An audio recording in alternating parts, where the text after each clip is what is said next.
name is Jocelyn. It is my honor to introduce this panel. We're so excited that they have been able to join us. I'm with CareerWise USA. Thanks to you all for traveling and for joining us as well for the summit. I actually am going to let them introduce themselves. So we only have an hour. We know that you all probably have a lot of questions that are percolating in general, so we want to kind of do some introductions. Then we'll move into a few directed questions for the group, and then we'll open it up to you all to hear, like, what are the burning things in your heads. So with that, if I can do this. Good morning, everyone. I'm Michi McLean and from Indiana, and we support, as an intermediary organization, 11 counties in southwest central Indiana. And one of our programs around education and workforce is the Upskill Youth Apprenticeship Program, and we're just thrilled to be able to be here and share our story with you. Hello, I'm Pat Todd from RTC Communications in Montgomery, Indiana, and there's 700 people in our town. So this is my first time in New York, and I'm kind of like, wow. Yeah. And they took me to see Six last night, so if we break out in song, forgive me. As I said, we are an internet service provider, much like the video you saw from Elkhart County this morning. We do very similar activity. This is our second year having apprentices in our organization. We're very small. We're 45 people, and we're really trying to absorb them, work with them, and expand our marketability for our young, grow our own. In Montgomery, Indiana, and southern Indiana, we have a high level of Amish population. So a lot of those kids drop out by the 8th grade or quit as their social norms.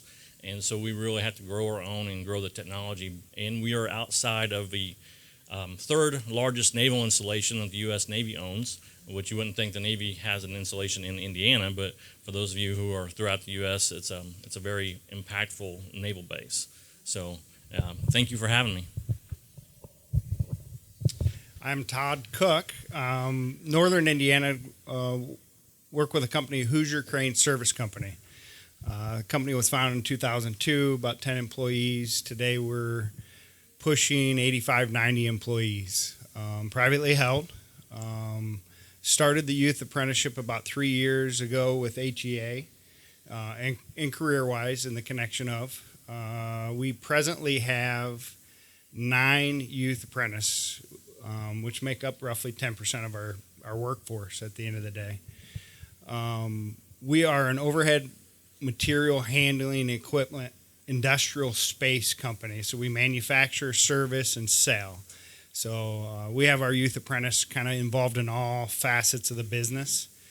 And our primary focus is on our manpower draw, the future, with getting them involved in our service technicians and our service skilled trades youth apprenticeship. So that's really where the focus is and within ours, but we're growing it each and every year.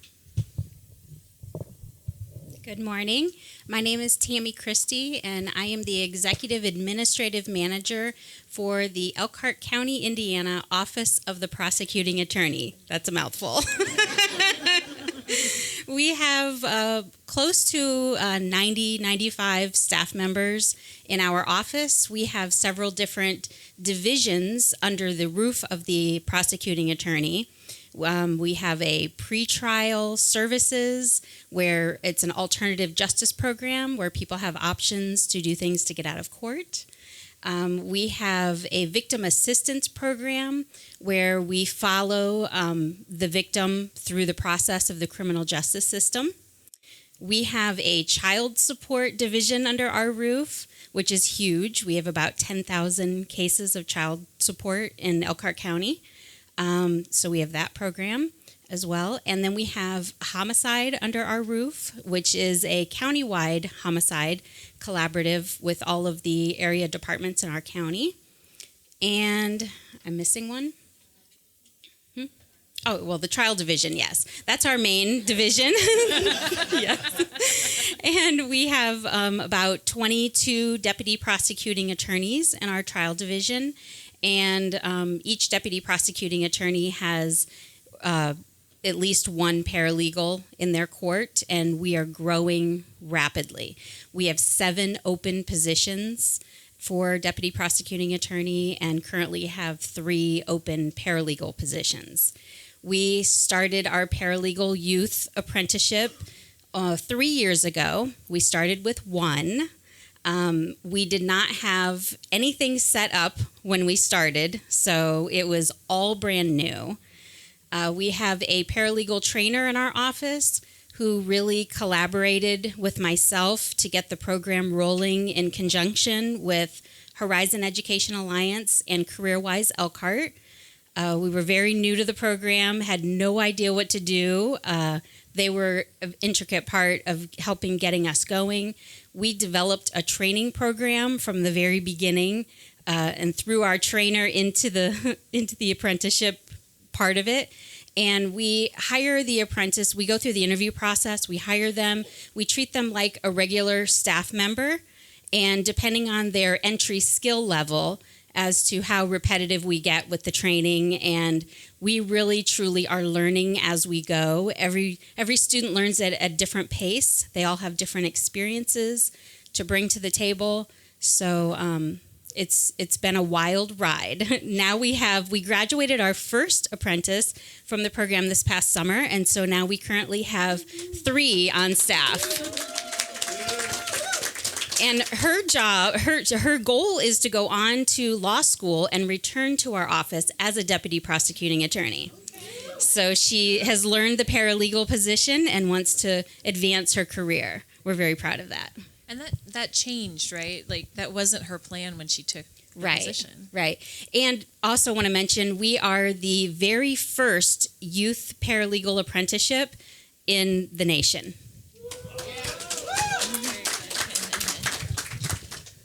Hi, everyone. It's so good to be here to celebrate this movement. Happy to have our employers joining us all the way from Elkhart, Indiana. I am Sarah Kuntz, the director of CareerWise Elkhart County, and you heard HEA, Horizon Education Alliance, is the intermediary that is housing this program. We support education and training across the lifespan. So I sit on the Student Pathways team leading that group, grades 6 to 12. We have several initiatives, and the most exciting one, I would say, are youth apprenticeships, and we cannot do it without these wonderful employers, and excited to share about all the things that they are doing and how we can show you some things today that you can start to think about. Thanks so much.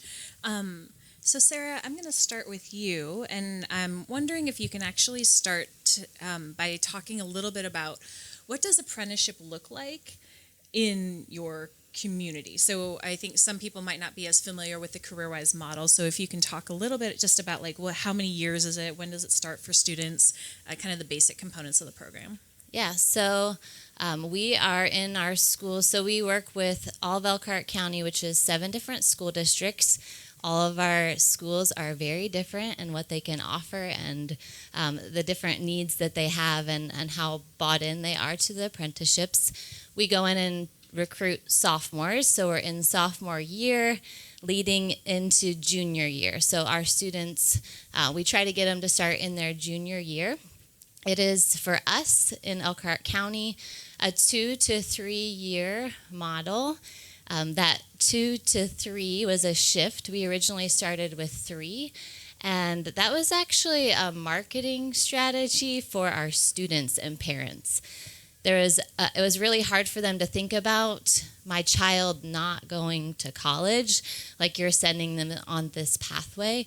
And so we're able to do that because all of ours are registered with the Department of Labor, and they're competency based. So it can go into a 3rd year. Our businesses are helping with building that training plan. We're alongside with them. They determine when that completion happens.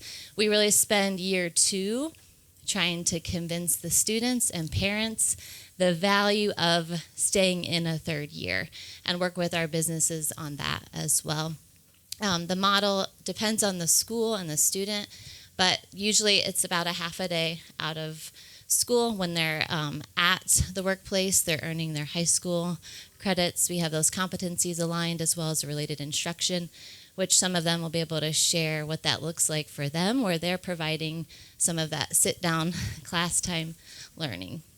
Did I get it all? That's great. Okay. Thank you. I didn't tell her I was going to ask that, but I feel like that was I'm the one with the note helpful. cards here.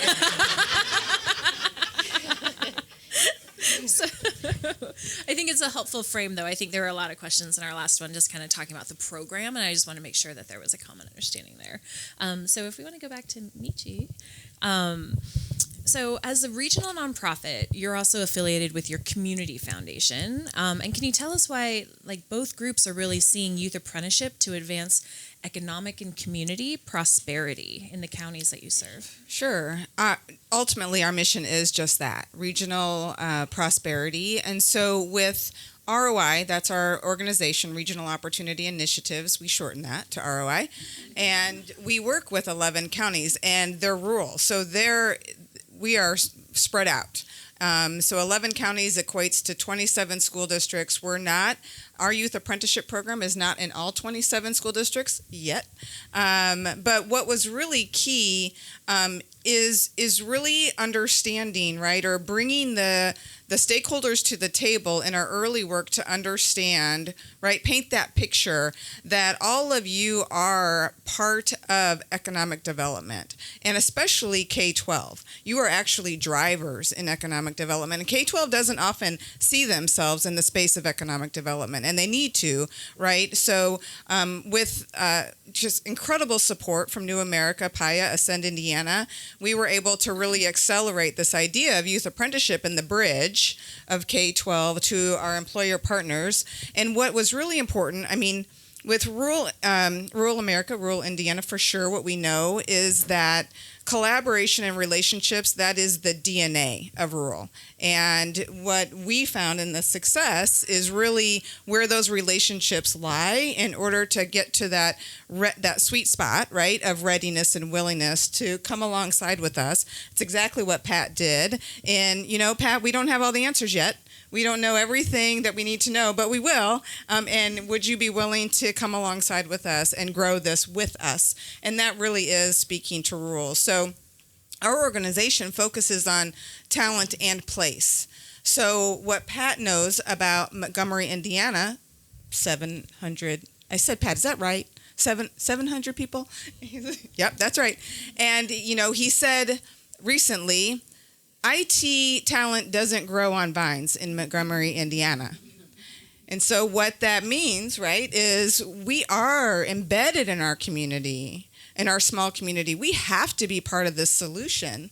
And so that's what they're doing. They're really embracing this opportunity to be part of the community and growing that talent. And we're just happy to be a part of it.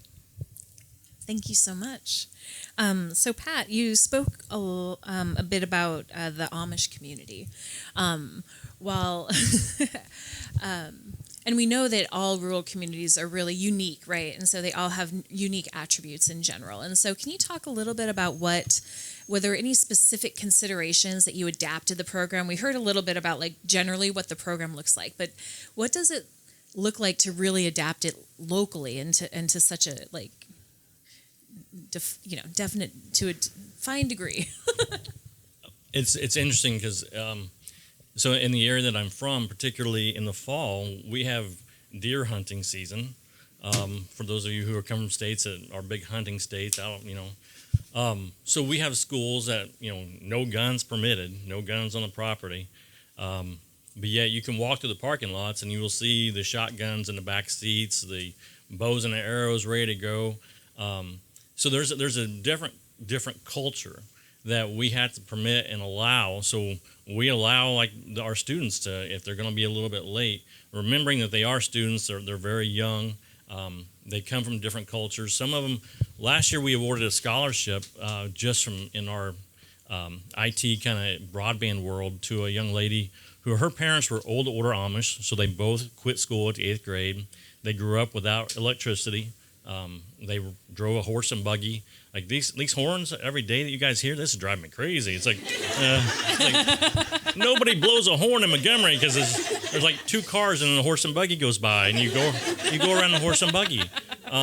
So we have a drop box for payments still out front because there's a lot of people who can't mail in or email their bills to us. So we have a drop box and a horse and buggy will pull up and people drop off their stuff. So we really have to accommodate to our population, as all of you must do, to work with your neighbors and your communities to make sure that you're retaining the values that your communities want and making sure that you're not changing their identity, because we are not going to change the Amish identity. We sell internet. We were awarded roughly $16 million in grant money to build internet to about 700 homes. But we would have to pay out $8 million ourselves for that money. But 700 homes, only 200 of those homes would take the internet. So we're going to spend $8 million of our own money to try and get $16 million in growth to 200 homes at $75 a month return per home. That math isn't there, but that's what the federal government expects us to do. So so there's that reality of what is the local doing. So now the young intern that we have, he's not Amish. He is a Mennonite, which is a kind of a very close. They get to drive cars and do things, so they're very close in nature to the Amish. Most of them are kin. Those who didn't want to stay Amish can become Mennonite, although they take the risk of being banned from talking to their families forever. So there's a little bit of risk there. But he's a dynamic young man. Last year we had another Mennonite young man who really loved the IT world. His family owned a furniture business, and so his expectation was no college. He was going right into the furniture business. One of the nice things about us is that we don't demand or even really need for a lot of our roles bachelor's degrees. We need certifications, cybersecurity certifications, CompTIA certifications. ROI is providing those certifications outside our interns' normal work hours, normal school hours, and he's voluntarily going after this thing. So we are finding these motivated kids that are stepping up in our communities and will come to us, will work for us, will give us a great amount of work time during the day. And we have to work with the local schools a lot, too, as well, because of their school schedule. Is it lightning in here? No, I think... I'm not sure. Don't worry about what's happening. Don't worry about the thing behind you blowing up. So it's always... you never know what's going to happen, right? And much like working with the youth, you never know really what's going to happen, what they're going to indict. Because, these are 16-year-old kids that are coming to you not knowing. And we heard that this morning if you were in the Accenture session. Those young people are dynamic. And the great joy of this is that as an employer, we're getting we're getting 2 and 3 years of interview experience with these kids where there's no thrust into having to hire these young men or young women. But we do feel like we're getting the cream of the crop. And we're getting some exposure there. And it doesn't hurt that they're wearing our bling in the school. And then those kids are, as they said, economic drivers for their families. And, hey, it's like I work at RTC and look at their internet service providers and what they do compared to Spectrum or compared to AT&T. And so we really appreciate the opportunity to bring kids, because we've got to grow our own, we've got to grow our communities, and we've got to work together in that field. Thank you so much. Todd, so you... The other Todd, right? The other Todd. Todd is, yes. So in hearing your story, Hoosier Crane has about 10% of your workforce as youth apprentices. Can you discuss why you've really invested so much time, resources into this program? And then also speak a little bit, because I think that there's some discussion about expanding outside of Elkhart County as well. So what are kind of some of the thoughts as you're continuing to think long-term about your talent development pipeline? I think it really starts at the core of Hoosier Crane. Like I said, when I started, we were 12 employees. We're a family. So really kind of by that nature and by the leadership of the company, we've always had interns at our business. I can date back probably 6-8 years ago. I think at that point in time, I was the COO of the company, and I had 9 interns working for Hoosier Crane that summer, because we're always wanting to give back to the community, and we always took it as an opportunity.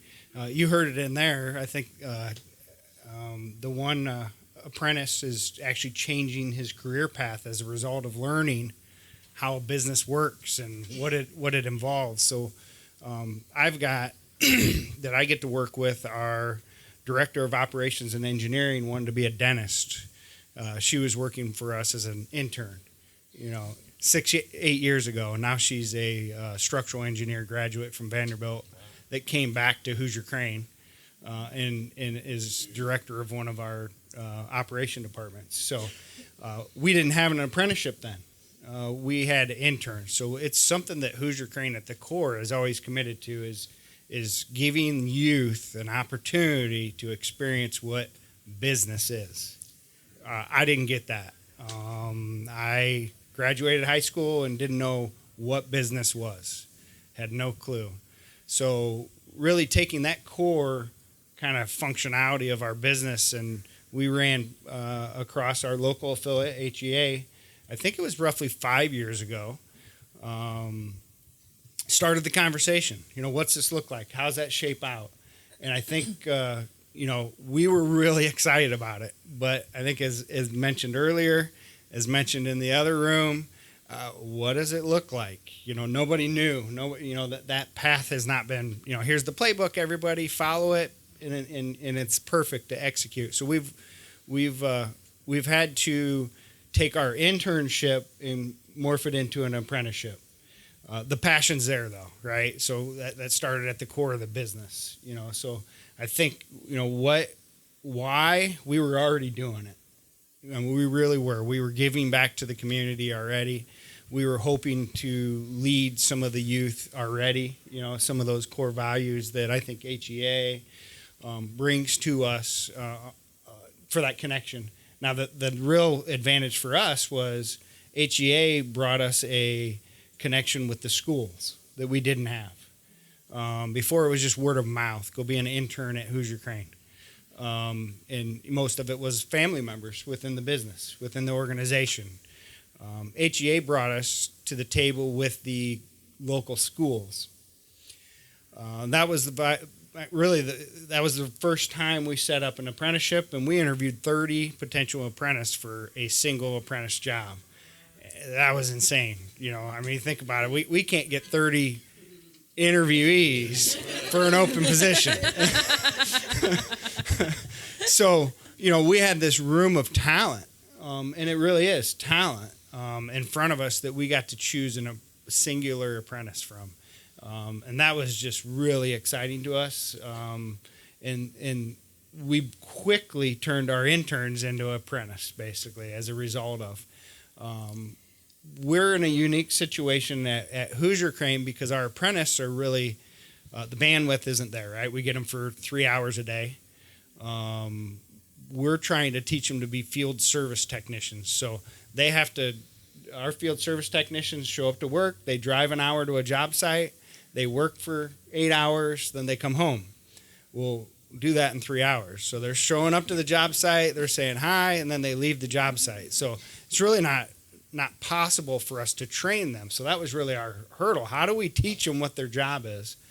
So we've audibled off of that in the 3-year program, and we send them around all of the internal departments of our business. So they're sitting through accounting, they're sitting through HR, they're sitting through sales, they're in our operations departments, engineering departments, and they're learning the language that when we do finally get that 3rd year where they graduate from high school, they're going out with one of our seasoned service technicians and learning the real ropes, and they're telling them to go get something, and they know what it is. They're on the back end. What we've found is that that's really promoted, and I heard it earlier in the other room with the supervisors, that there's this new heightened ownership of what do I do here at Hoosier Crane within the ranks of our supervisors and our managers. So that has really been a kind of like a silver lining benefit to those other departments, because we were challenged with, I was challenged with, hey, supervisor, I need you to train this apprentice for the next 2 years, and then I get to take them from you and put them somewhere else. So that was a hurdle for our supervisors to buy into, and really it turned into a silver lining that we're kind of realizing now is, hey, supervisors, teach them all the things that those guys over there do wrong, so that when they become those guys, they do it right. So they've really championed that effort as well. So I hope that addresses some of that. Yes, thank you so much. It's really helpful to hear how it's kind of enhancing your current staff as well, and the way that they build their skills. That's really exciting. Tammy, similarly, the Office of the Prosecuting Attorney. It's like a very, very long title. So your organization has spent considerable time investing in developing a comprehensive competency rubric, thinking through the training of the apprentices, exposing them to different aspects of your office. Can you discuss, why you've really deliberately incorporated this huge kind of training and learning component to this program? And then also, what are your thoughts on the public sector and how can they particularly benefit from this type of program? So we are a government, Elkhart County government, and we are under the umbrella of the elected prosecuting attorney, Vicki Becker. And she's on several community boards. So she has a huge passion about giving back, about improving the quality of our community, because we do process crimes. So improving our community is going to lower our crimes, and just giving purpose to our youth, which will in turn improve the community over time. So getting involved with CareerWise, it started out with us as a 3-year program. So we thought, okay, right now we have adults, working as paralegals. How do we shift what we're doing and bring high school students into this and encourage them to learn an adult position and to stay, to grow our staff? We have the opportunity, to train them. It's a blank slate. And so that was a huge thing. We thought, wow, other people maybe bring some good experiences, but they can also bring some bad experiences, right? So with youth, you have a blank slate. You can train them the way you operate your business, and then you just cross your fingers and hope that maybe they want to stay, right? So in developing our program, we had just transferred one of our paralegals, who also holds a court, as a training position. And we kind of developed that position at the same time we were developing our youth apprenticeship program. So in doing that, I kind of pulled her aside and I said, okay, now we gotta figure out how we're going to apply what you're doing with adults to youth. We have our youth at various times. Some of them have class during the day and come to us in the afternoon. Our office hours are only 8 to 5, so we have to fit them into that. We have, and we also interviewed either sophomore, junior, or senior students. So they're all at different points of academic. Some of them have never had a job. Some of them have worked in other places, so they know how to be professional or how to speak with adults.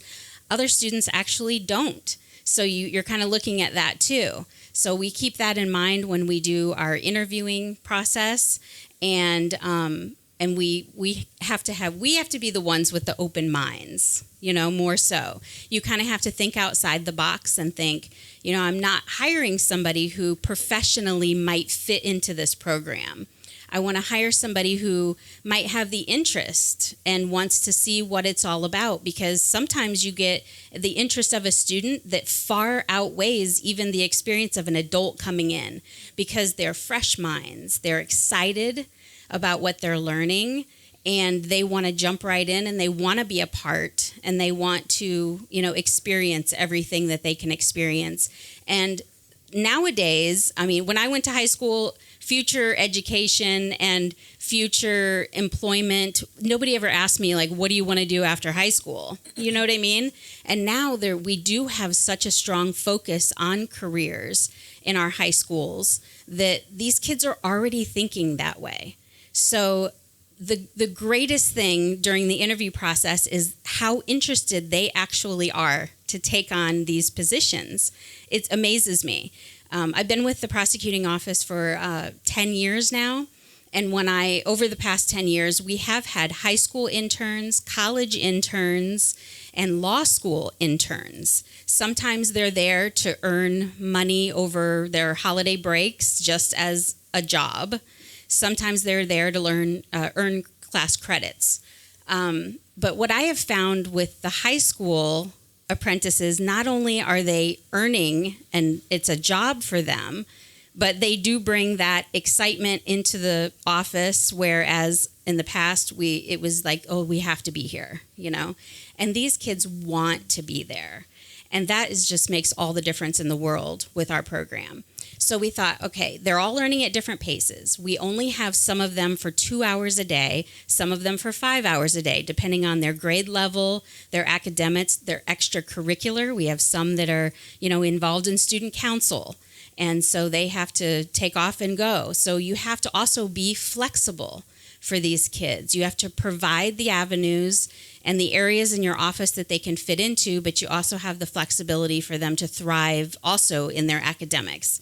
And you want to encourage them to advance, So our program started out, like I said, as a 3-year program. So we took all of the skills for our paralegals and we broke them down into very simple things that most adults would come in knowing, which is like Elkhart County is number 20 in the counties of Indiana. A lot of adults know that, but these kids have no idea, So we teach them the very, very basics of how the court system works and even how to read a phone list, in the office. So we have simplified our training program to meet their needs and their level of learning ability. We have it broken down into 3 years. So the first year, is just an overview of all the basic things. They are mainly job shadowing a lot year 1, experiencing every area of the office so that they can see, wow, you mean I'm going to be doing that someday? It really opens their eyes to what actually happens in the office.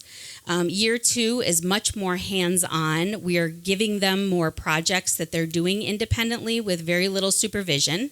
And then ideally, year 3, we have them trained to the point where they can do that job independently on their own, and we have 100% confidence that they are just as capable as any adult that we have in our office. So we do move them around to all the different areas within our office, and so they're learning a broad overview of how things work. Government tends to have the reputation of you come in, you do one job, you do it, you don't know how it affects anybody else around you.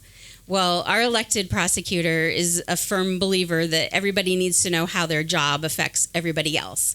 So we like to function like a regular business, and so it's important for us to have our apprentices learn everything that happens in our office and how each job affects everyone else. So that's an advantage to us because we've got staff members that have been there 30 years. People come into government and they absolutely never leave. That's just what you do. It's always hard to get a government job, people think, and it's mainly because those people stay in those positions for so long.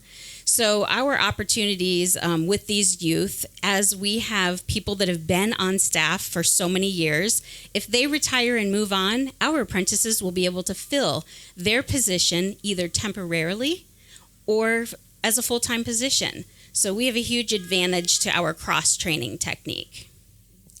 Thank you so much, Tammy.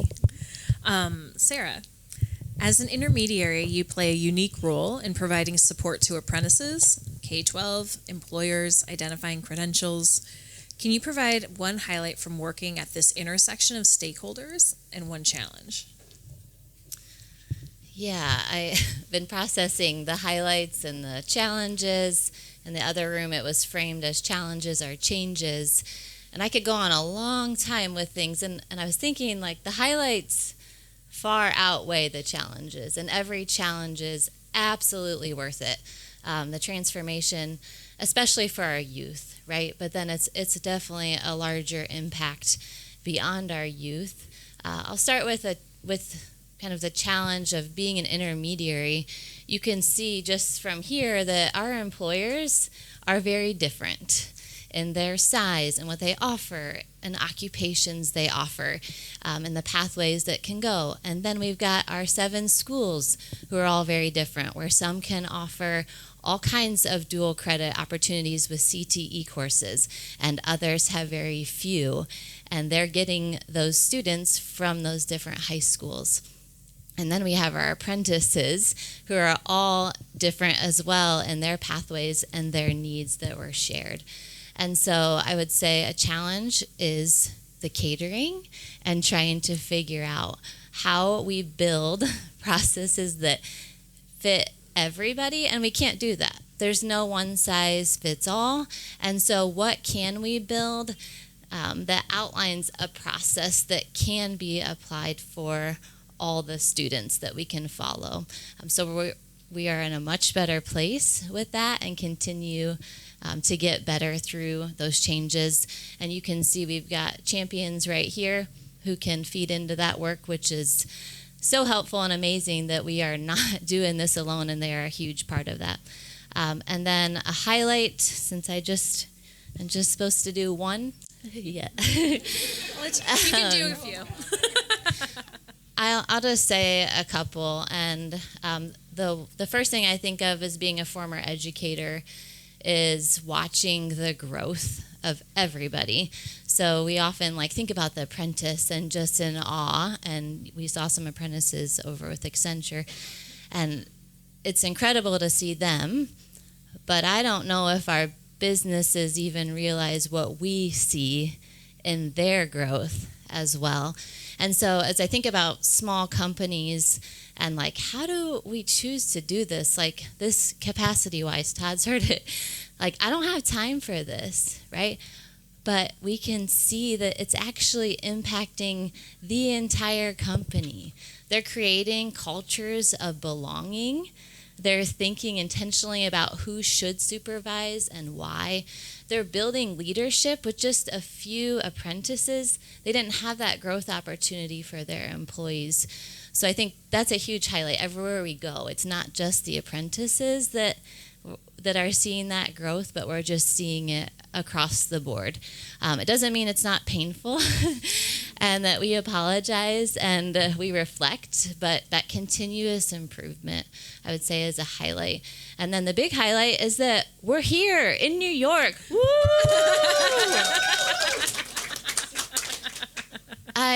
Yes, that they are now becoming a part of the movement. And so we are we have our 5th cohort this year. We added 35, so we're at about close to 50 students, which is huge. We started very small, so it's a lot. And we have customer success manager here, Jeffrey, you want to wave your hand, who provides the support between our employers and our businesses to make sure everybody feels super supported. But it's catching on, and the hope is now coming here, we gain some momentum, word gets out, and they can start to be the champions, and our youth can start to be the champions and sharing about the opportunity. Going slow because we want to do it right, and then that natural scale up should happen. And if you want to hear more highlights, please come talk to me. I could talk for a long time. It's good work, everybody. Thank you. And just thanks so much for sharing all of your stories. I come from small communities in general, and what I hear is a lot of ownership in the communities, right? So you're seeing the people that you run into at the store, and then sometimes those are the things that are missed maybe in larger communities where you don't interact with the same people every day. And I think in this work, as you hear, relationships tend to be at the core of everything that you do. And I think this is actually where smaller communities actually have a really high leg up, because they know all of the people in their community, right? They know the different businesses and their philosophies and who might be, taking some chances but really wanting to think about what would this mean for our community. And then also I mean, just logistically, I think smaller communities are also wrestling with losing some of their population, right? And so this is really a way to think about how can we continue to not give away the talent that we know exists, right? And that we're really building it up and also retaining businesses within our communities too. So thank you so much for sharing. Really appreciate that. With that, it's your turn. So, are there any questions for the panelists? One, right there. Yep, you in the pink. Hi, so I'm Joanne Bueno, and I'm with the State Apprenticeship Office for Arizona, and we work a lot with employers. I mean, as we know, apprenticeships, it's heavily employer involved, and without the employers, there would not be any apprenticeship opportunities. So, with that, with being with a state agency, what can we do from the state level, or maybe even the federal level? What can we do to support small and mid-sized businesses to have the buy-in, just like you guys have? I'm pretty sure small businesses like that, it's kind of something scary to get into, especially with limited resources. But you took that leap of faith. What made you do that, and what can we do to help sustain that interest and help you basically be successful with your apprenticeships? So to repeat the question, just to make sure it's on the recording, and you can tell me if I missed some things, but at the state and federal level, are there things that they can do to help support these types of programs? And then also, how are you kind of selling it, and how can they, ensure that maybe your peers also continue to invest in these types of things? In Indiana, the legislators are quite involved in education and in youth. And we've had a couple of panels with legislators that we were able to be a part of to share what youth apprenticeship means to us. And you've all heard what I said. So I think really getting the legislators involved, because they're the ones that make the decisions for your state, and kind of educating them on youth apprenticeship and how important it is to grow just even small communities and larger communities, and ultimately your state for a better quality of life. That's huge. I think from my perspective on that, probably one of the changes that we had to overcome was, how do we take a 15-year-old and put them into an industrial operation? So we really had a lot of time and resource spent towards what does that look like? What's that feel like? How do we, for example, we took all of our apprentice day one, and you're going to sit through an OSHA 30-hour class. But if we had some kind of government help or assistance from a state level on that, that would have been enormous, because we figured that all out. And then we find out, well, you can't do that. We got to tweak that, or we have to make another change. So from a state level, I feel like that could be a huge impact. Obviously financially, right? So we're a privately held organization. We have limited, resources. Why we're committed to it is, one, as a priority to be part of the community, right? Enrich the community and be grow our own is the second part. Grow our own. We have anticipating we want to grow 20% year over year for the next 5 years. So in order to do that, we need staff, and we need highly skilled staff. So this apprenticeship we're building, if we have 90 employees, 40 of them are skilled service technicians. Not sure, how it is in you guys' territories or regions of the U.S., but skilled trades don't exist, and they're hard to find. So really, when we sat down at a table, kind of a strategic business meeting on how do we grow, we need to find skilled trades. Well, everybody can get on ZipRecruiter. Everybody can do this. Everybody can do all those kind of mainstream things of finding employees, right? not everybody's spending the time and the resource to commit to an apprenticeship and grow your own. So I'm a sports person. We have our farm team. I very much agree with what they say. Indiana has, with their work and learn experience, it's capped, it's okay. 50% of what we pay our apprentice can be paid back to us. But last year, Indiana, the organization that was doing it, it was really monstrous, and just I just quit putting into it and said we'll just eat this, and this year hopefully we'll get a little bit better. You know, one of the things about the government workers is like where she was talking about Elkhart County. A lot of those people are long time people, but when you hit that state and federal upper levels, you have such a whirlwind of people coming and going. When they talked yesterday, one person asked one of the DOE guy, I think it was, about the money that an apprentice gets goes towards their family income, and then they lose their benefits. That's horrendous. And why in the world isn't that fixed in 1 year is beyond me. So the federal and the state has to communicate better, communicate faster. Be careful how they force legislation on employers. We are codified to death about you got to do this, you got to do that, you got the laws you got to abide by, or you go to the prosecutor's office. And so, you know, it's yeah, look at her. Yeah, she wants the pretrial deferral money. So it's about collaboration, talking, but not just talking to spin wheels for another election. It's about talking to make sure that those 15, 16-year-old kids are getting the opportunities, and then supporting the marketplace where we are today, because you know, I can't get an IT guy in Montgomery, Indiana very easily. And even my company, as we grow our own, we are changing. Our CEO provides 100% tuition reimbursement when you go to college, if it's going for the university or for the job situation. So these kids can come in and get into a junior system or a junior IT area. They go to one of our local colleges, take it online, however, around the work hours, and it's 100% tuition reimbursement.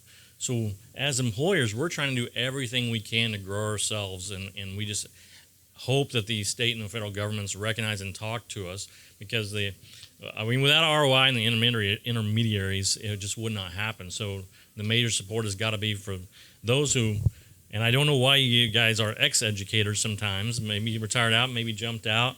I know the school system where my kids are, and in the first semester so far, 3 high school teachers have walked out. And so I know teaching is very tough.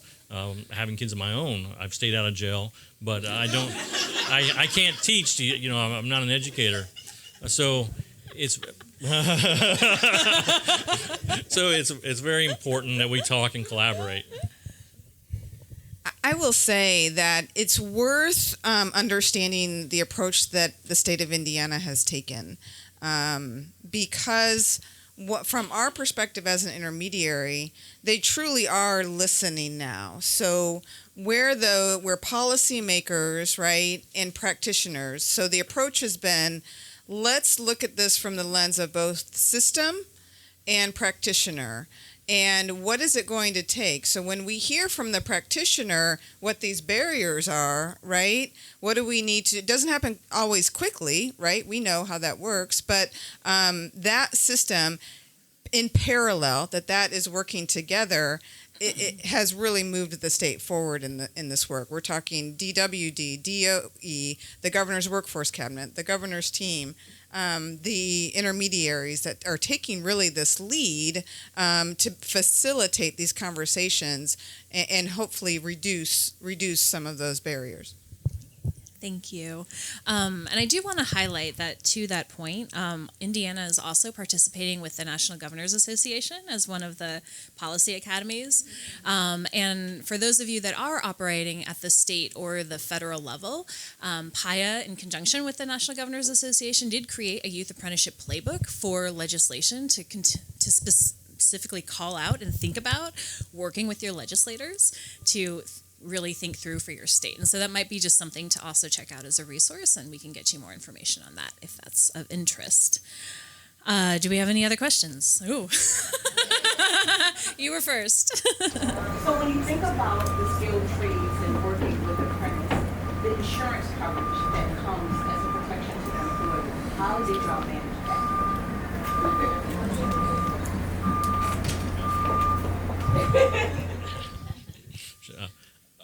We had no problems with it. I mean, ours are 16. We follow the Department of Labor laws for the state of Indiana about the amount of time they work, which isn't a problem. The biggest problem is we're not able to work them enough, and we're working with the schools to kind of change that scheduling, which will come as we're trialing it. But has not been an issue with our insurance company. Yeah. And something, I mean, I might be speaking out of turn, so you can correct me if I'm wrong, but I believe Indiana specifically did pass legislation around work-based learning opportunities and how that works with workers' compensation. And so that is something very specific, again, where their legislation, like their legislators knew or heard that it was either a real or a perceived issue and then decided to pass legislation to address it directly. Yes, they have. They're still working. Yes. So it continues to be an issue, certainly with some occupations specifically, because they're. Yes. Awesome. Yeah, so really on a same boat. When we have them in the manufacturing setting, they're year one, and most likely most of their second year they are on a job shadow basis as opposed to a work basis, if that makes sense. They're not set off to go operate that machine on theirself. They're accompanied by a senior staff member that is of 18 or older and trained on the equipment.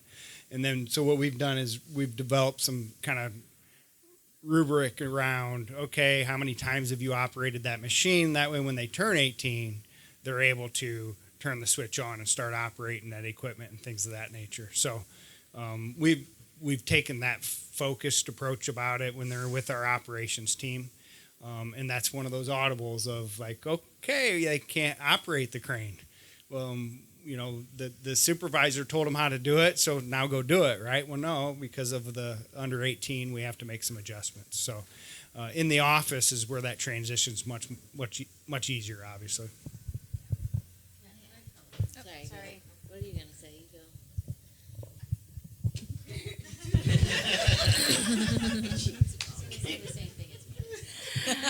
Oh, I love Sarah. We learned so much from HEA. They are ahead of us by like 3 years. They're doing awesome.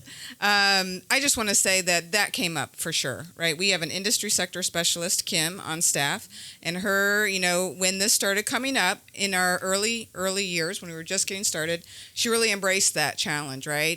To her, it's we're going to figure this out.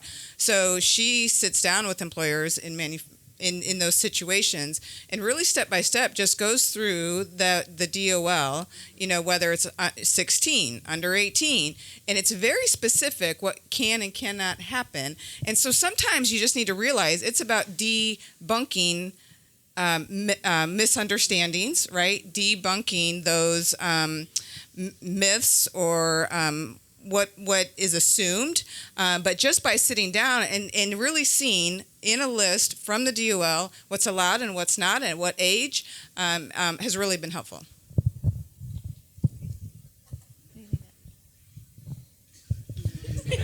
I was going to say the same thing. Because we work really well together, right? This is the importance of a community of practice in Indiana. So it's often that we get some kind of something that comes up and we are like, okay, can you hop on a Zoom tomorrow? Because we got to figure this out and we'll wrestle with those things. So yes, same thing. We dig into the exemptions, but that is why we started registering ours with the Department of Labor, because it did open more doors. Hoosier Crane was a bit tricky because scissor lifts were a no-no, and that was what they needed to use every day. But our other manufacturers have been able to do it, and they call their insurance companies and say that they're registered with the Department of Labor, they're with a supervisor all the time, and we usually get the green light to move forward with it. Thank you. I think you have time for one, maybe two, depending on how complex the questions are. A lot of you mentioned that you had internships prior to apprenticeship. And And sometimes we're getting to employers that do have internships, and we try to explain why doing an apprenticeship would be valuable to them. We get cast aside as, no, we're already invested in youth, or we're already presenting this opportunity. How do we tell them the benefit change by providing an apprenticeship over just providing internships?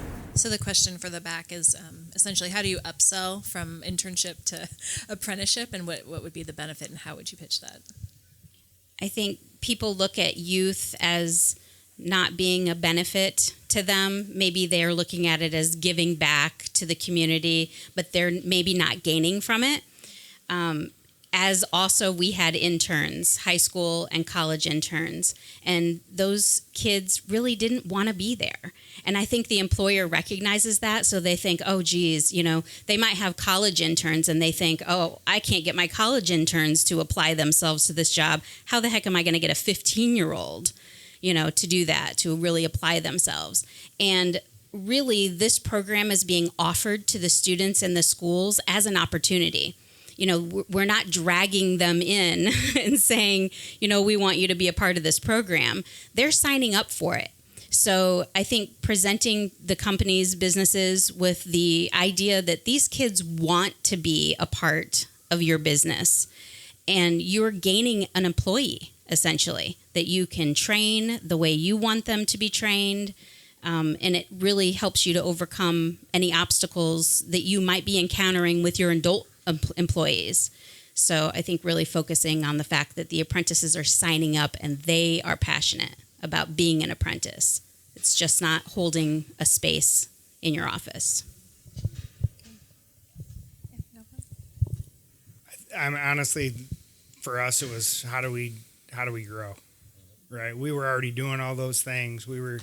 And when HEA came to us with this opportunity, it was like, hey, that can help. That can help tomorrow, right?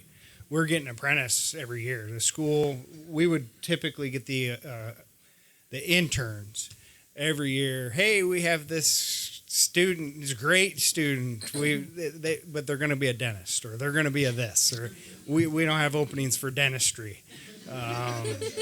We're an industrial, so we're getting opportunities to interview interns that can turn into long-term employees. I mean, to me, that was the easy sell on transitioning from internship to apprenticeship. And that's being kind of, I guess, a little selfish for Hoosier Crane, if you might, right? Being a little selfish on, we're already doing this. What can we get maybe long-term out of this? Because we've obviously enhanced our internship experience for those apprentices now. The value that they're getting from us, Hoosier Crane, and all the rest of the staff has grown. It hasn't decreased. I can't add to that.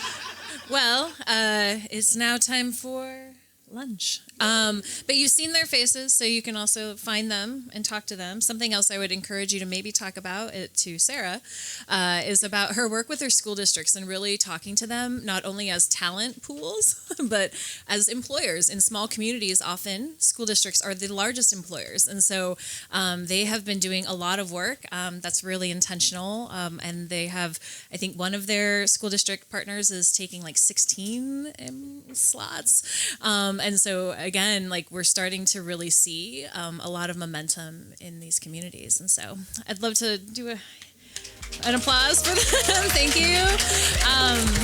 And enjoy your lunch. Thank you. Thank you all.